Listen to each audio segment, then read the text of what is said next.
The future forces, the best young talent in Australia. The Jazz. Eat that. Well, that's the 6'11" man there. This is what we've seen the Bucks do so far in this quarter. Oh. Well, how's that for skills? Wonderful no-look pass there from John Riley finding Chris. By Riley, who releases Jason Smith for the Jazz. Well, he's got springs in those feet, hasn't he? He got up without any trouble whatsoever there. In the match, Margo's coast to coast. Oh! And a goal! Ripley's Believe It or Not. I think it's fair to say we've all enjoyed this contest.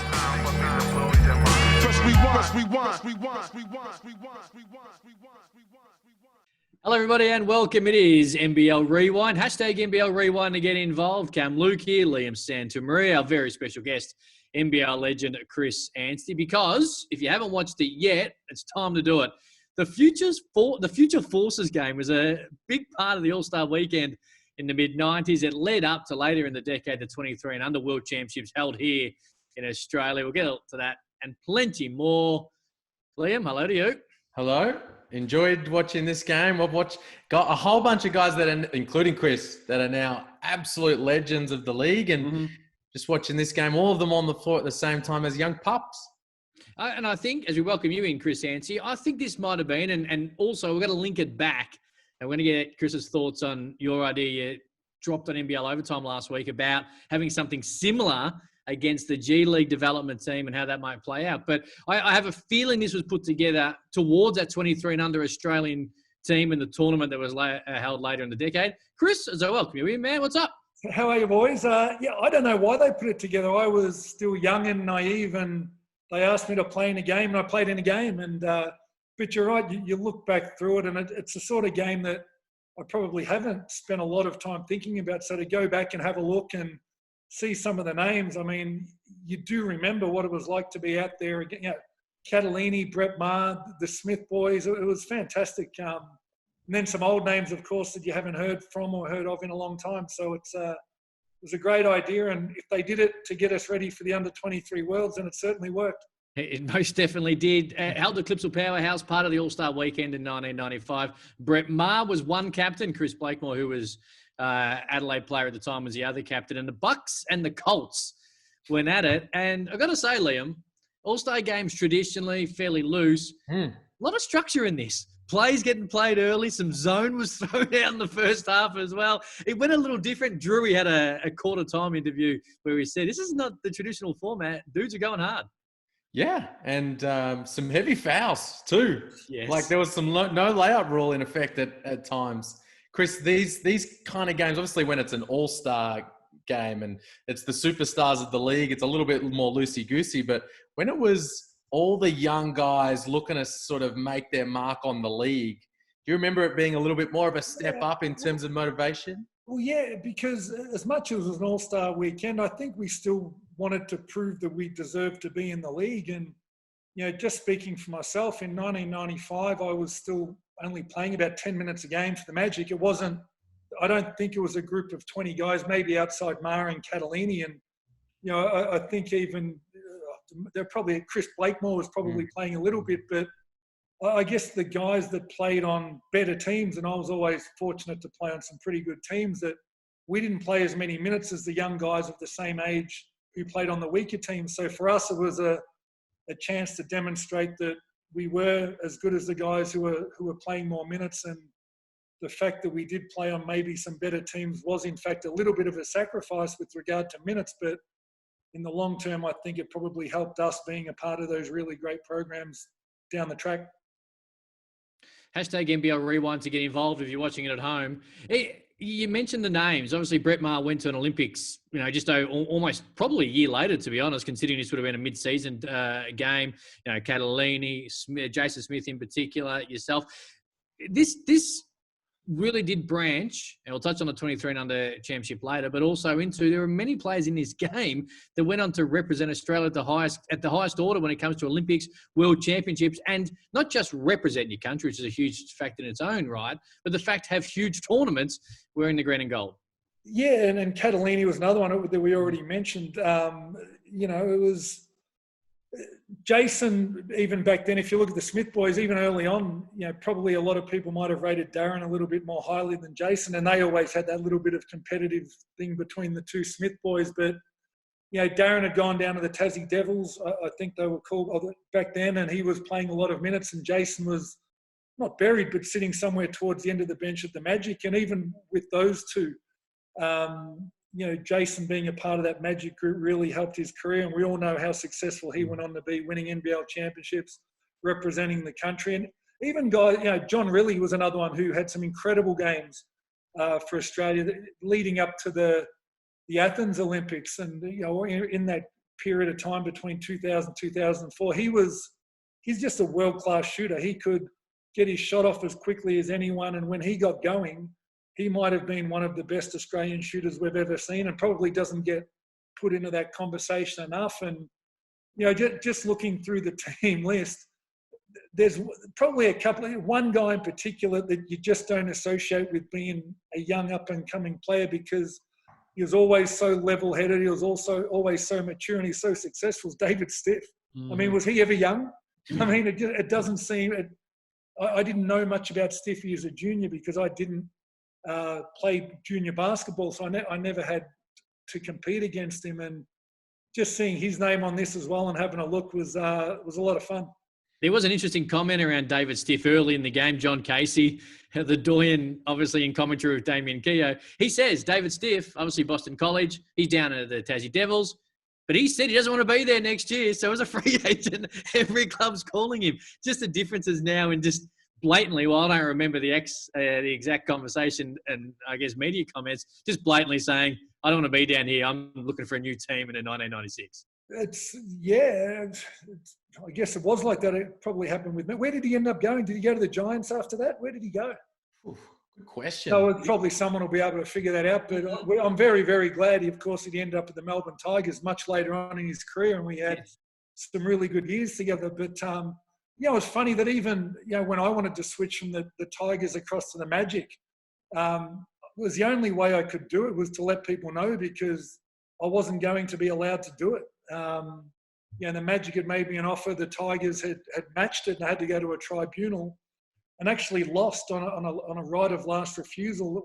And I was told that I had to go back to the Tigers, and I didn't want to do it. But I remember, because basketball was flying back then, and I'd only been in the sport a couple of years, and all of a sudden it became this story. And I hadn't been around long enough to know that I wasn't allowed to leave the Tigers and go to the Magic, and it was the whole crosstown rival thing. But the only way we sort of got around it was to go public a little bit, and a little bit of creative bookkeeping, I suppose, where we redid a few contracts. I renegotiated mine, and they put the contracts back to the original way they were done.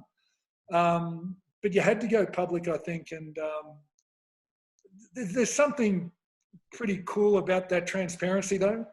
We always complain about not really hearing enough from our athletes these days, but at the same time, when someone does stick their neck out or say something like that's what we want to hear, but then we get criticised. Mm. So I'd love to see it come back that way a little bit. And if someone's got something to say it. Just understand there's going to be a bit of heat coming your way. Man of the match of this game, of course, was Brett Maher. 33 points, 12 assists. Incidentally, he didn't have many good games in Adelaide, did he? This was his only NBL game with 30 points and 10 assists. But he didn't pass the ball much. No. Circus shot over the head was massive in the fourth quarter to help get you guys the win. You've been doing an unbelievable job over the past few months, Chris, of writing about people that you have come across in your basketball journey, and about, telling anecdotes about them, what you've learned from them, how they've impacted on you. What are your impressions of Brett Maher, looking back over him and his career? He was extraordinarily loyal, and he was the Adelaide 36ers through my year. And of course, I came in late, and there were some champions who went before him. And I guess you look at a lot of successful young players, or players who turn out to be champions, and they've got a really good grounding and have great veterans around them when they're starting. And, off the top of my head, a guy like Mark Davis, guys like Rob Rose, who joined the 36ers, I believe, when he was there. I reckon he had some really great people to learn from. at practice every day. But you mentioned the Olympics, and probably the tightest Brett and I got, or probably the most it's the most time I spent with him at the Sydney Olympics. And he was pretty hardly done by with minutes and that sort of thing back in Sydney, if you recall. And he was a little bit, had a few things to say publicly after the Sydney Olympics. And I got asked, and I supported Brett, and not for any other reason than I agreed with him. And again, perhaps that was naivety, perhaps it was just me saying what I felt, but we had a lot of good conversations after that. And I think he might have been a little bit surprised that someone actually came out and publicly supported him. But look, maybe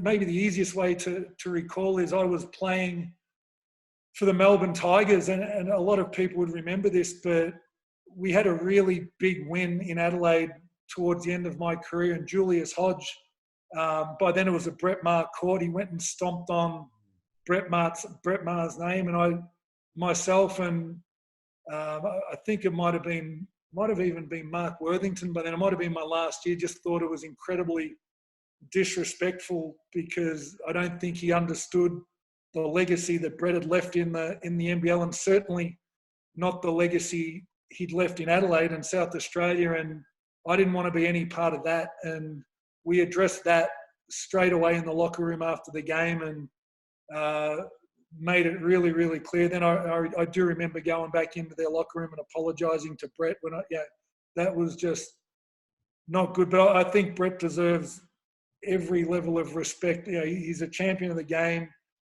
He's one of the nicest guys you'll meet. And I suppose he's one of those guys that how hard he competes, but he really went about it the right way. And I don't think you'll find many people who don't like Brett Maher.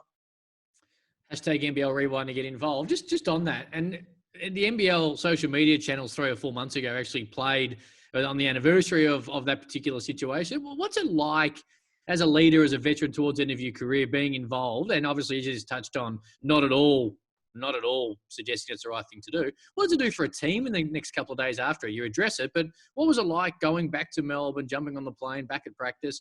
Did things change, or did Julius put his hand up and go, "It's stuffed up"? No, I don't think they changed, but I think the only way you deal with it is to address things straight away, and we did. It wasn't something we wanted to hang on to, but if, Alistair Clarkson's got this favourite quote that, if you're prepared to let something go on your first day, you've got to let it go the duration of your tenure. And we certainly weren't at that level. I don't think that Alistair Clarkson is, but, it was one of those ones that we just couldn't let go even for a minute. We had to address it, knock it on its head, and then move forward. But at the end of the day, we're all in it together. So we would have had the next day off. Training on the Monday would have been back to normal, I would imagine. Chris Anstey joins us on NBL Rewind. Liam Santamaria. Just quickly, David Stiff went to the North Melbourne Giants. I think you might have touched on that. Yep, very good. I want to ask you about John Rillie as well, another superstar from this game, and didn't really get going in this one, but had a few outstanding moments. One pass over his head at one point was beautiful, quintessential John Rillie. Got you with a little pass fake in the... He did too. I went chasing it, didn't I? I sure did. In the last couple of minutes. He's a guy obviously coaching right now over in the States. What are your impressions of him, his career, and do you think we could see him as a head coach in the NBL one day? Oh, we could if he wanted to be. And I think only last week, didn't he get nominated as one of the top 10 or top 20 most influential assistant coaches in the United States? Yep. So that shows you the level of credibility he's earned in his coaching ability in the States. But whether or not he ends back up here or not, I don't know. But as a player, he was actually, we all know how well he shot it. I think you mentioned the pass. He had incredible, his games or his craft was incredible. Pass fakes, the way he moved the ball. He made some unbelievable passes. And I think he'd probably be the first to tell you he wasn't the best athlete, the fastest or the strongest, but he was so active off the basketball and actually had really good handles when he had it that he was incredibly difficult to guard, and you always had to be aware of where he was. And I'd probably hazard a guess to say that the games that he was quiet were the games that somebody got sent directly to him, and I'd imagine that one of his teammates might have got off because they had all this extra space to go and operate in. So certainly very high IQ, one of the best scorers when he got going, I think, in the NBL. And clearly, and one thing he was always known at was just a gym rat. He always trained it. So it makes perfect sense that he's found college basketball and he's immersed himself into a coaching career. Talking about one of the cool things, Cam. Oh, sorry. Go ahead. No, continue. I was going to say one of the cool things about watching this game was like the dramatic irony. We knew when you're watching it back, you know what all those players went on to be in their careers, right? So if that game happens this year, we watch Will Magnay and we just think what it could be. You know, and it's just our imagination that really provides the ceiling. Whereas in this, we know Chris becomes a multi-MVP, finals MVP, NBA champions, and one of the absolute legends. One of the guy that stood out to me in this game was Tim Brenton. Right. I'd completely forgotten about him for one. And two, he looked like he had all the tools to have a really long, solid career. Like he's 6'8", he's long, he could shoot it. What do you remember about him? Exactly that. Long, athletic, just did a little bit of everything and was a handful. A little bit like Brad Williams on the other team, the same type of player. But like you say, you look back and you're never quite sure, but you realise how far we all had to go when you watch it, because as players, we look back and we cringe knowing what we know now about the game at some of the decisions we made. And I think that's still one of the biggest areas of growth for young basketball players is their reactive decision making, their ability to get into the flow of a game and not make emotional choices. And we all did it, and we all made a bunch of mistakes. But I think that sometimes where, as a basketball public, we need to have a little bit of patience. I mean, it probably illustrates how good LaMelo Ball's actually going to be when you look at his decision-making and his ability to control the game. And again, you look at others through that and, some make it, some don't. Everyone's got this journey ahead of them. And so it's fascinating to look back. And it's why reunions are so great as well, because some people fall completely out of the sport and they'll go and do something else. Others will go and do a lot with their sport, and it generally covers the whole spectrum. But like our under-23 team, I haven't seen Brendan Mann or Brad McKinnon for a long time, and they left the sport not too long after becoming world champions. So, it's funny where life takes you, but it's great that they were filming the games and we get to watch them.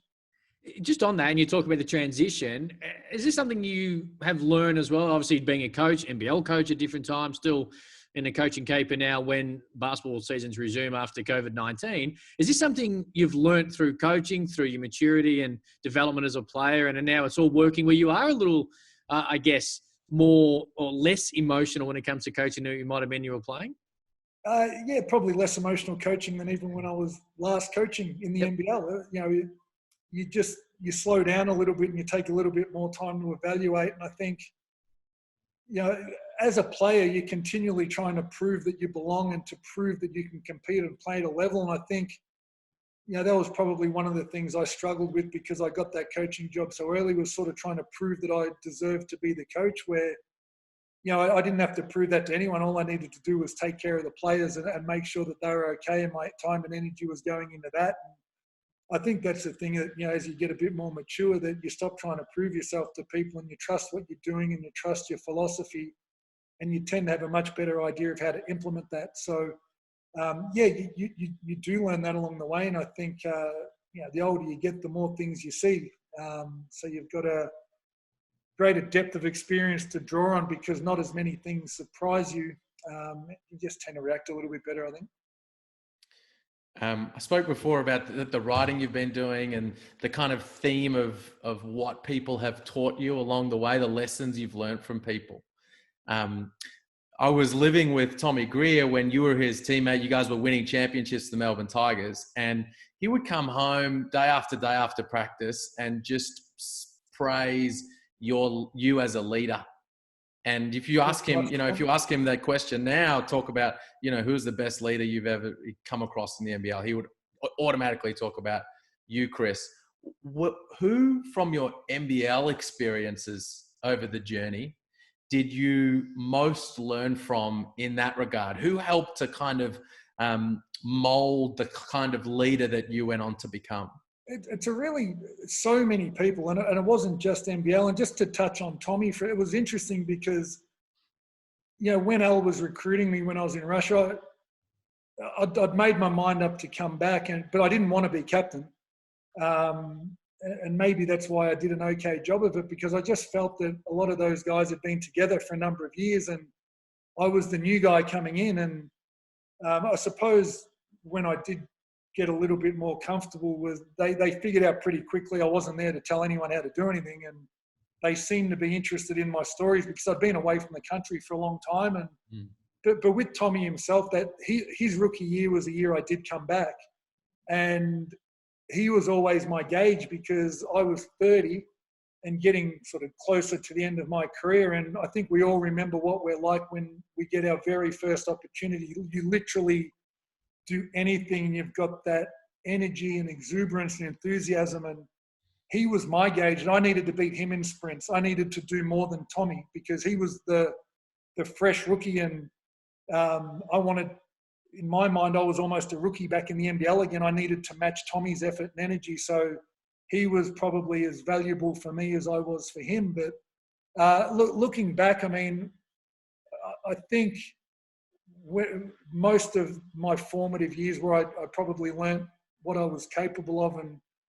And when I say that, how much I could work was in and around the Magic. And, guys like John Dorge, Tony Ronaldson, Mike Kelly, Sam McKinnon, those guys were the vets. Darren Lucas, Andrew Parkinson, they were the vets.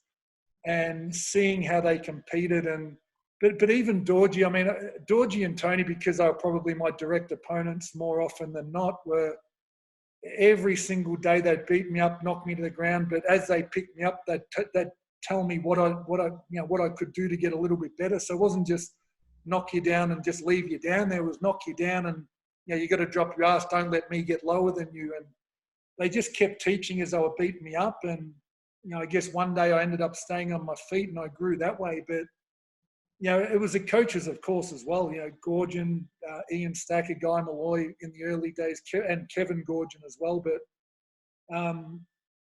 probably the one that's a little bit different, Liam, and I know you know who this is, was Bruce Gray.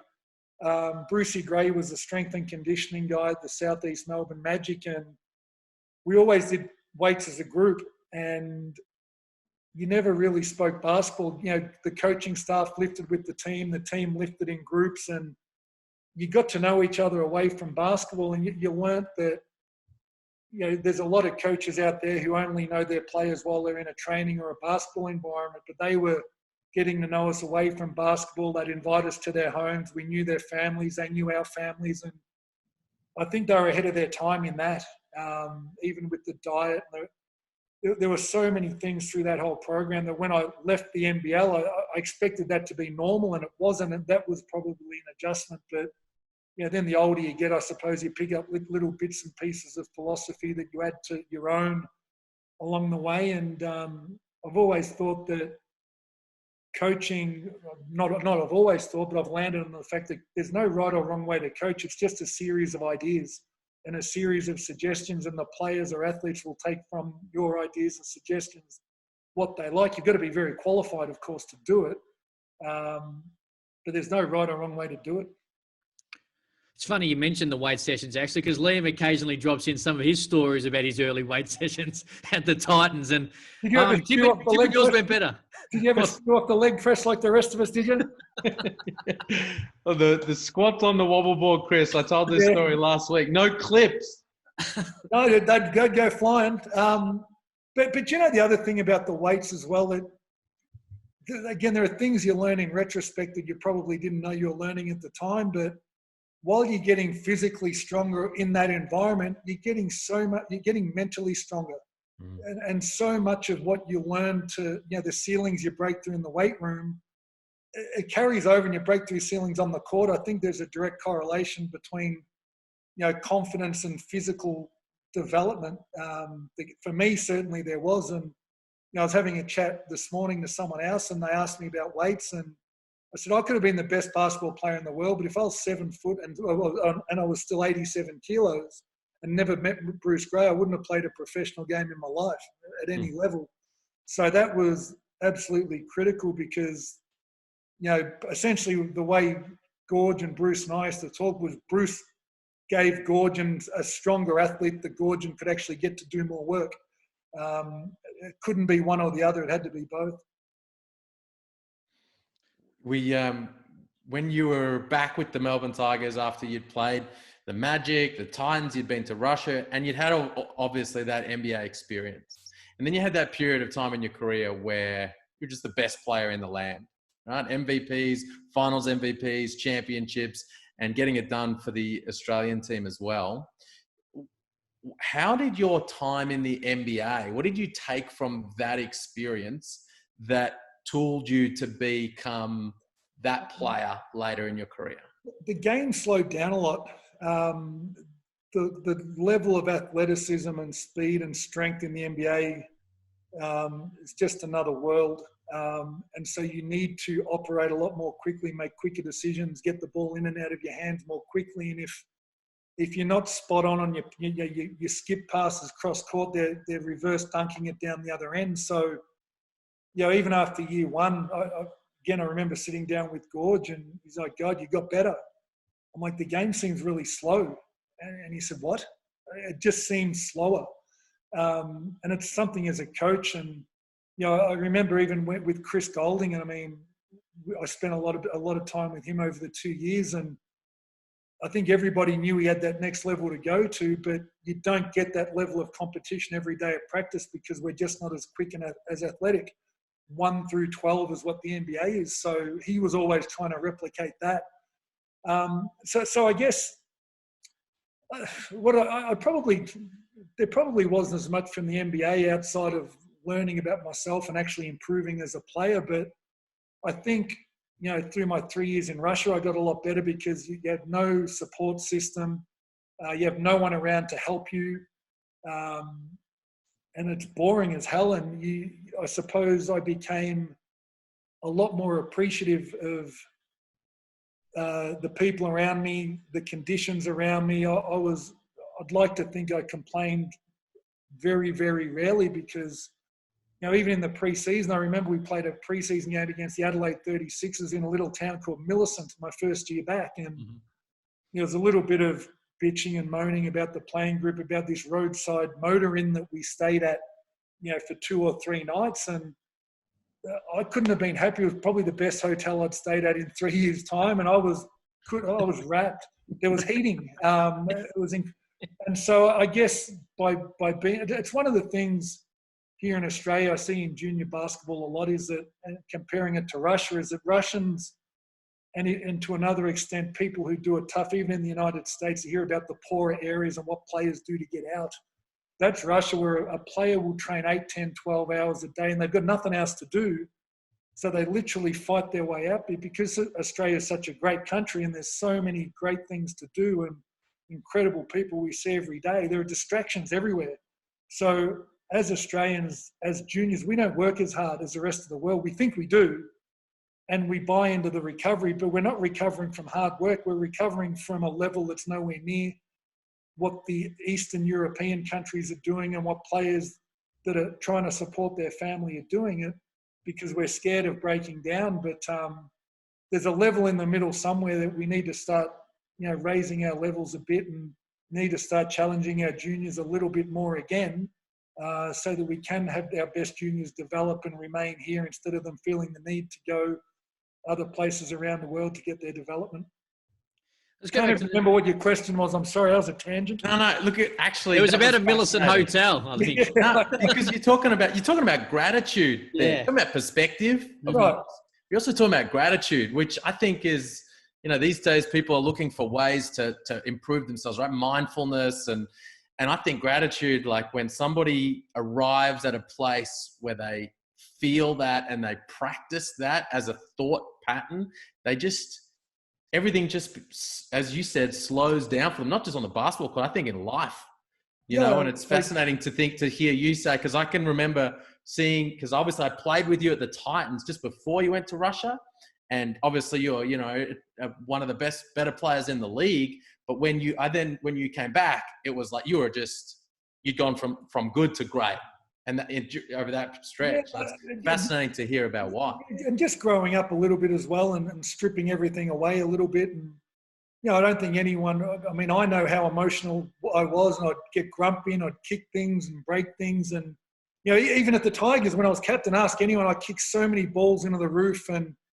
But for me, once it was out, it was done. Instead of bottling it up, I let it out. And, I still remember Steve Hall come up and put his arm around me one day. And he's like, 3 might be enough today, Chris. So, yeah, good. Yeah, well, yeah. But I was only ever mad at myself. I was never mad at other guys. I was just disappointed with how I was going. And,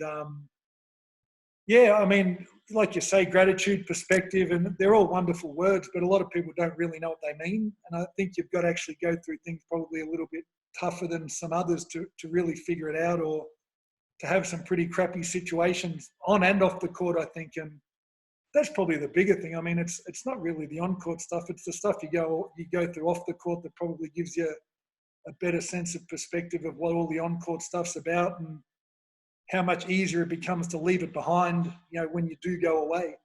But I do know I was very grateful to be home, and the timing for me was perfect because, it was a better situation for me to come back and play for Al. I'd played for Al for 2 years at the under-20s at the Melbourne Tigers. He was the guy that for hours and hours, literally hours and hours every day, the Melbourne Tigers office used to sit at the back of the old Albert Park basketball stadium, and Al would walk downstairs and rebound for me and do individuals for me for hours every day. As an under-20s junior player, I wasn't even an NBL player at this stage, and the time he invested in me, I'll be forever grateful. And it was almost like I felt like we could help each other by me coming back for him as a rookie coach, and for him getting me back and allowing me to play back at home. The timing just seemed perfect. And I must admit, we did have a bit of a chuckle when, everyone used the words rebuilding. We used that as a bit of a focus point, that the Melbourne Tigers were going to rebuild. And, there's as much as your perspective is great, you still carry that little bit of a chip. And, we went up to Cairns that year, and we won the pre-season tournament against the Kings, who'd won the last 3, and I can't recall their names. They had 2 big athletic Americans, and we found a way to beat them. And you could tell we just had that sense like, hey, we can be pretty good here. And having said that, it was, again, I can't even remember what your question is, but it was funny how after everything I'd been through, I was as nervous playing in that first game for the Melbourne Tigers back as I might have been in years, because it was still a club that I'd walked out on that many years ago, and there were a lot of the same fans. And this is where I don't think Al gets nearly enough credit for how much he empowers his own players. But the very first play, I think everybody probably watching this knows the shuffle, but he put, I think it was Neil Mottram, he put Neil Mottram in the post, and he put me in the feeder spot, and then he held the first cut, and all he wanted me to do is rip baseline and get on the rim. I'm like, really? And we're playing Illawarra, Wollongong, I think they might have been there, and they'd scouted the shuffle, and as soon as it hit my hands, I just ripped and took one dribble and went baseline and dunked it.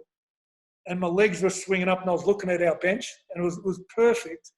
But I reckon it only took about 30 seconds to realise, I'm like, no, we're going to be good here. And we won by 40 that game. And, we just kept rolling. It was an incredible 5 years to finish my career. Let's go back to the mid-90s. This game we touched on, the Future Forces in 95. There was another one in 96. Now, yet again, not sure if by coincidence or design, it was leading to that 23 and under World Championship held in Melbourne. At that time, can you remember how big and how excited you were to have an opportunity to build towards playing in front of your home fans? Because it was held in Melbourne. Where you're from? Yeah, so excited for that Future Forces game. I think we got... Forget the Future Forces game. You said the Future... No, we nearly missed that one. We missed our flight. We might have overslept. No, that can get you. Let's go to 97. Let's go to the Worlds. Going to the Worlds, it was... it was a really weird period of time for me because I actually missed a little bit of the preparation because I had to go to a summer league with the Dallas Mavericks. And Ian Stacker we had a camp in January. And I had a fair bit going on in my life in 1997. And I was traveling a bit and then I went to the summer league and I was a little bit all over the place. And we had our final camp in the weeks leading up. We played, I think, Arizona. We played Team USA in Sydney and we were really starting to come together. And then I went to the summer league and only got back the day or two before the tournament was the way it happened. And it's funny what you remember because I couldn't have been more excited. I'd learnt lots. I was so appreciative of the opportunity. And, game one, we played Turkey and they got us. They jumped us. So many Turkish fans at the Glass House, clearly outnumbered Australia. And we'd had this bad game. We were gutted. And the newspaper had gone and used one photo of me. I had a dunk in the game and I was wearing, the bike shorts you wear underneath the uniforms and you could just see the Dallas Mavericks logo underneath.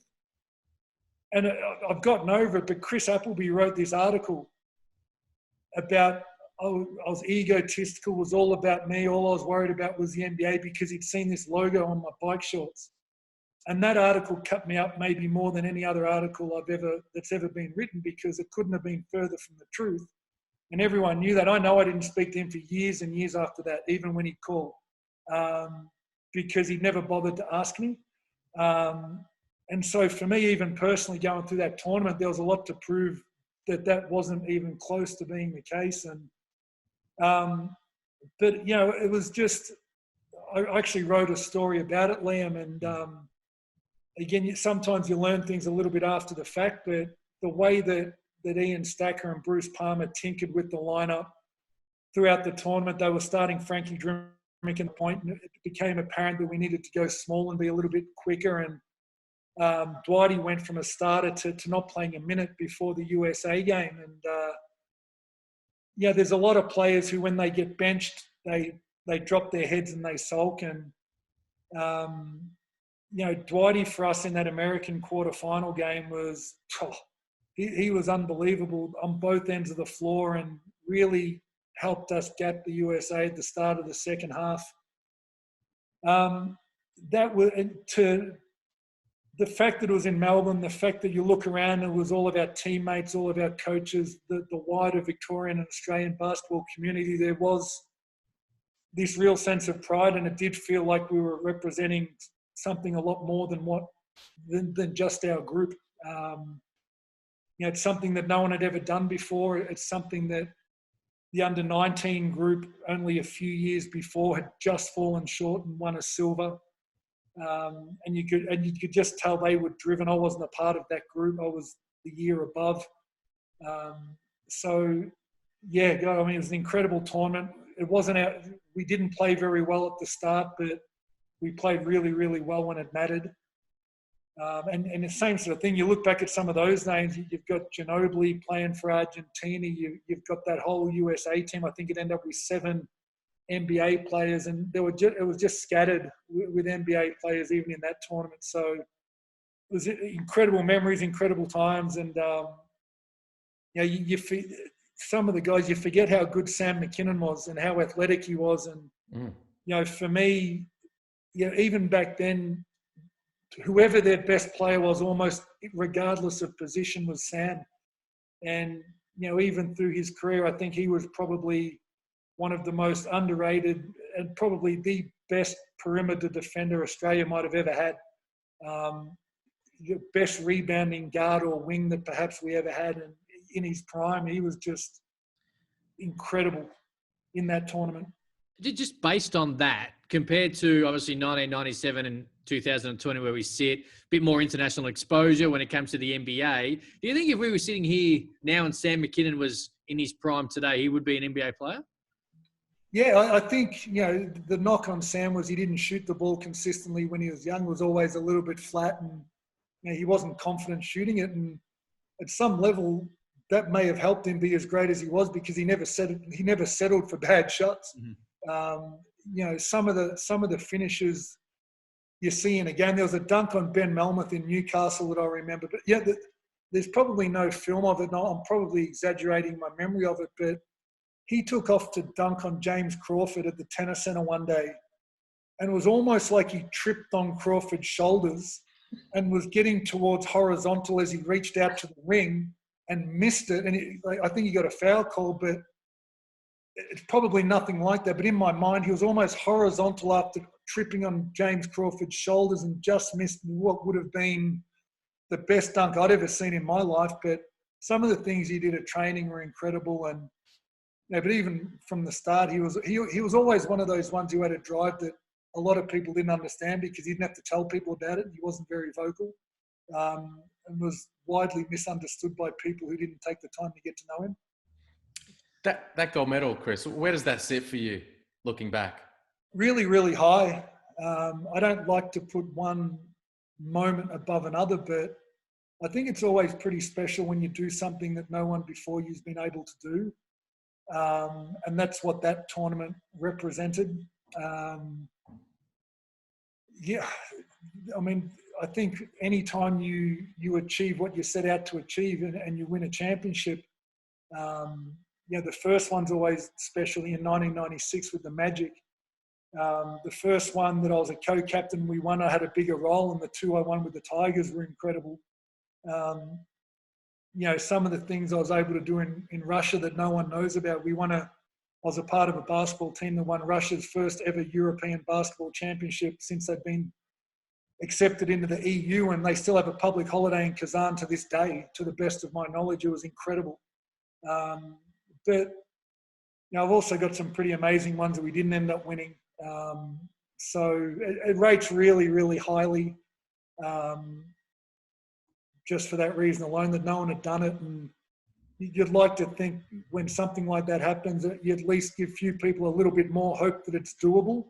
And sometimes that's all it takes for the next wave to come through. I'm sure you've got a lot of surreal, memorable, magical moments, but that Aaron Trahair buzzer beater in the semi, because that Argentinian thing, you led early, Victoriano was an outstanding play, and Ginobili turned the game defensively, and then they had that lead. Dwight hits a three, gives you an opportunity. They turn it over, and then Trahair goes back. So people forget about the Dwighty three as well. He tied it, and then we came up with a defensive stop, and the ball skipped down the floor, and Trahair caught it in stride and knocked it down, and it was just. What was it like? Incredible. It was euphoric. It was, and you know what? Everyone's seen it. See, I still think that's one of the most famous shots in Australian basketball history this many years later. Which is also, I'm sorry? He wasn't playing much early in the tournament either, was he, Trahair? As much, no. But I mean, Trahair always played his best basketball in the biggest moments. I think the knock on him over his career was his consistency. But we knew what we were going to get from him for 2 weeks, and we certainly knew he certainly wasn't afraid of taking that shot. But it's funny what you remember is that we all just dove on him.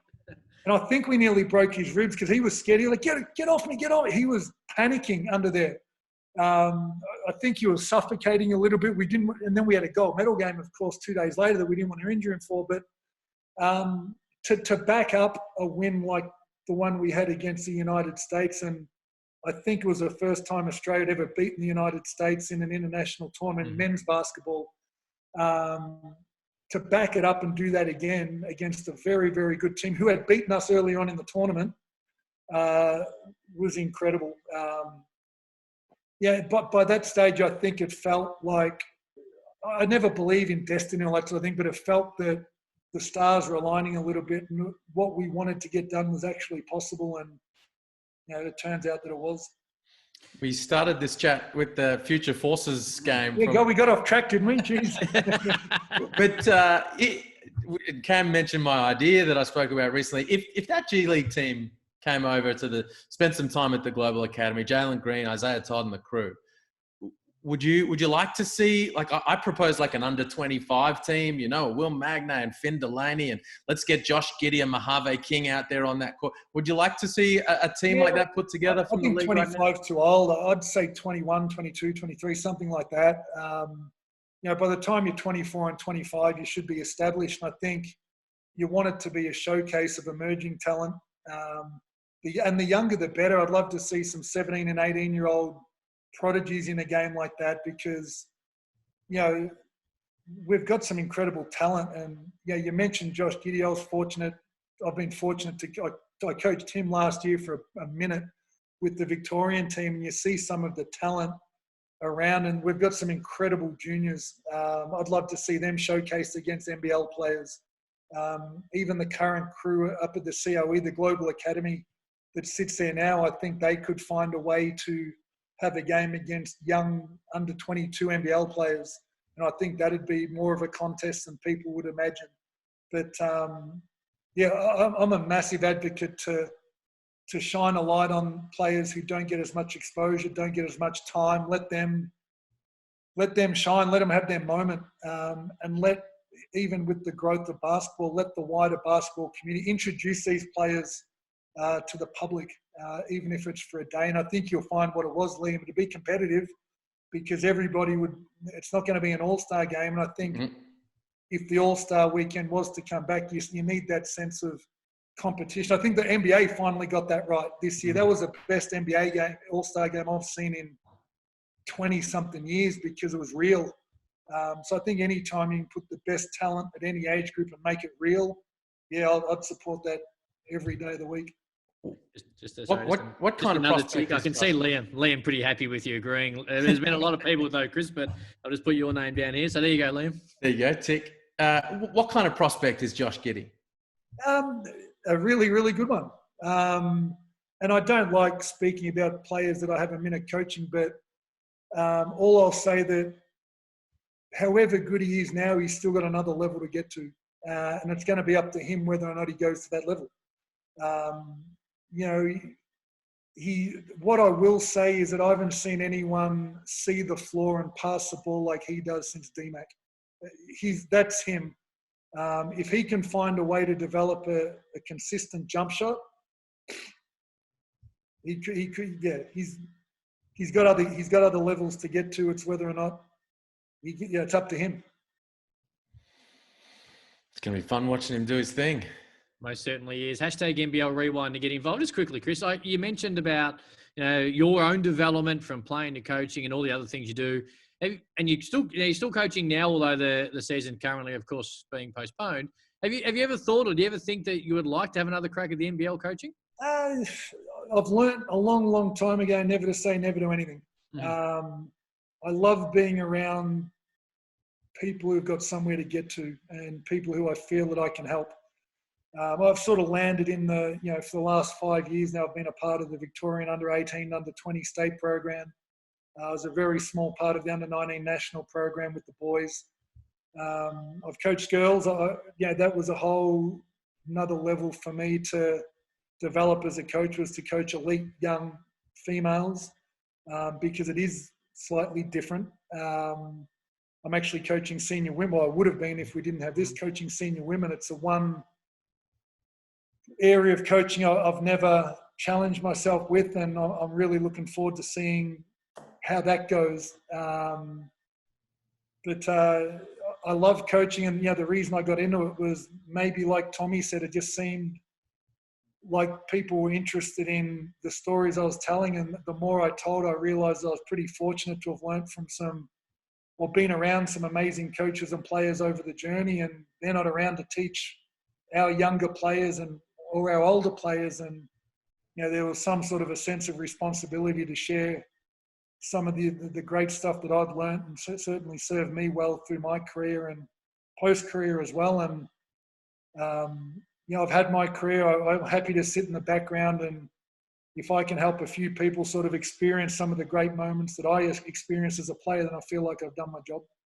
From all reports too, not just obviously about to coach, but fair recruiter as well. I'd heard you put together a pretty decent squad leading in the Big V 2020, Chris. Is true? We'll find out. We haven't played a game yet. Okay. I heard. Hey, quick one. If Dennis Rodman had have taken exception and tried to wrestle you, do you think you would have got a hold of him? What's funny? I'm really, really glad. It would have been good if he did. We probably would have had a couple of free throws as well. But I'm really. Can you imagine if I had a swung and I had technical foul, Chicago ball? They hit two free throws and then Steve Kerr comes and hits a 3 or something, all of a sudden we lose by 6. And you're like, God, Anstey. So I'm really glad that didn't happen. No, you always feel pretty protected on a basketball court. Mhm. I don't think too much is ever going to go too wrong unless you're in the Philippines. Now that you've watched the whole 10 episodes, what was your big takeaway? Lots. My big takeaway was, however great things seem from afar, and even the greatest of teams have their battles they go through. A lot of people speak about, accepting difference. I don't think that's right. I think it's embracing difference. Actually taking on board different personalities, different skill sets, and implementing them into the group, not just accepting them, but embracing and making that a really vital part of your group. And I think Phil Jackson and Greg Popovich do that better than anyone that I've ever heard of. So perhaps it's that. I don't think there would have been many coaches who could have managed a team of personalities like what Phil Jackson managed. It's funny, one of the things that wasn't spoken about, can you imagine Michael Jordan playing with Michael Jordan? I'm pretty sure that wouldn't have worked. Imagine having another one of those.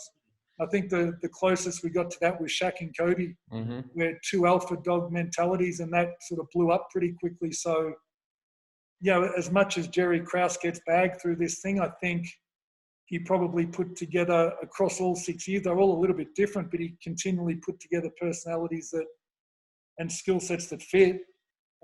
Probably didn't have to blow it up as quickly, but I think he has to get some credit for the supporting cast that he gave Michael Jordan. And, Michael Jordan might not have been able to be the player he was in different environments. Who knows? But it was a great doco, wasn't it? It was really eye-opening. I think it taught the basketball public a lot more about that Chicago Bulls group, and probably, if anything, how far ahead of his time Phil Jackson was. Mate, we appreciate your time. Always fun to look back on what has been, and has been, of course, a wonderful playing career, and looking back at certain games like the Future Forces game, the championships, the NBA, back to the NBL and all the rest of it, mate. And we appreciate it. And no doubt we'll talk soon. Appreciate you taking the time. It's been fun. Thanks, boys. Awesome. Hashtag Thanks, Chris. NBL Rewind to get involved. NBL Overtime back next Tuesday. Liam? Man, no, actually, I'm going to bring it up on Overtime next week because I'm talking a lot of abuse right now. Read my lack of T-shirt, if you know what I mean. But I'll get to that. Yes. Okay. That's next week. NBL Overtime on Tuesday. Hashtag NBL Overtime. Hashtag NBL Rewind. See ya.